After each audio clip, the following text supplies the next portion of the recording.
On Erev Pesach, I took my kids to Yerushalayim. We were headed towards Mitzvah Rechavam, the place that overlooks the Har HaBayis. It was during the hours when the Korban Pesach should have been brought.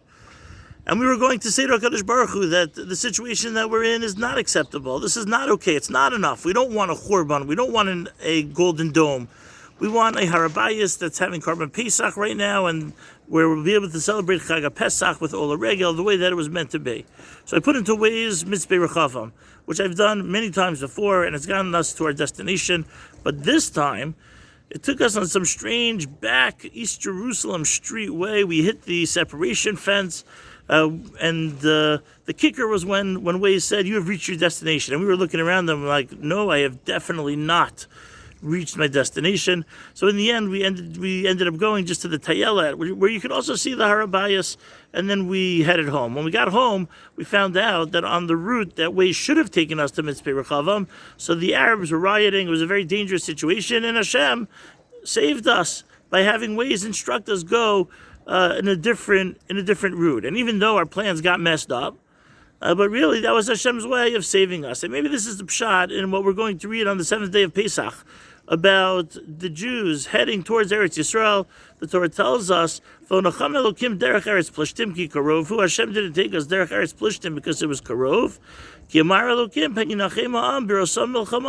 That maybe there's going to be a war, the Jews are going to get too frightened, they'll head back to Mitzrayim. So Rabbi Yerucham Levavitz asked a whole bunch of questions. One of them is, what's going on over here? Hashem just trashed the biggest empire in the world at the time, Mitzrayim. He couldn't knock off a little war that was going to show up, derech Eretz Plishtim, and taking us the shortest way into Eretz Yisrael, and that would have saved us a lot of headache of what would happen in the next coming years in the Midbar. So Rabbi Yerucham says, no, Hashem is telling us a different message.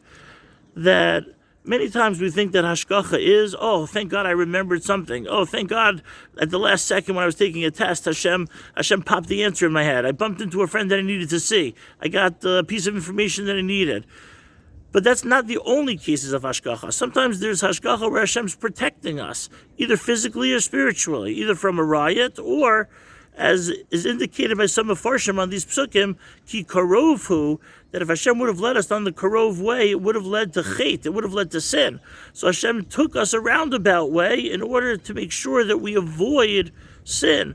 So whether physically or maybe religiously, Hashem is protecting us and directing us in the right way. Sometimes when our plans get messed up, the reservation wasn't written where it was supposed to be, I lost the telephone number, I forgot something, whatever it might be, whatever mess up there is, sometimes that's not just an accident. It's not just like, oh, the chips didn't go my way. Sometimes that's Hashem orchestrating the world, or maybe not sometimes.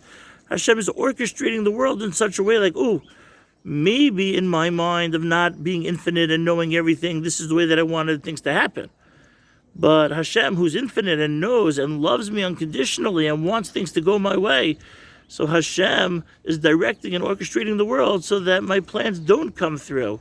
And that is to my benefit, and that is also hashgacha. Hashem didn't want us on that way. It's not good for us to be on that way, and that's why He moved us. That's why He changed the plans, even though it might seem like, quote unquote, like it was a mess up.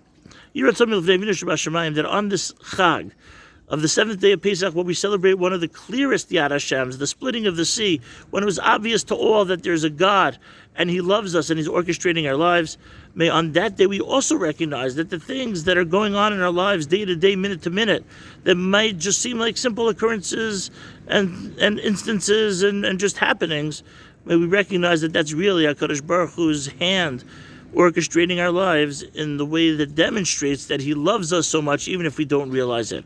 Have a great Yom Tov.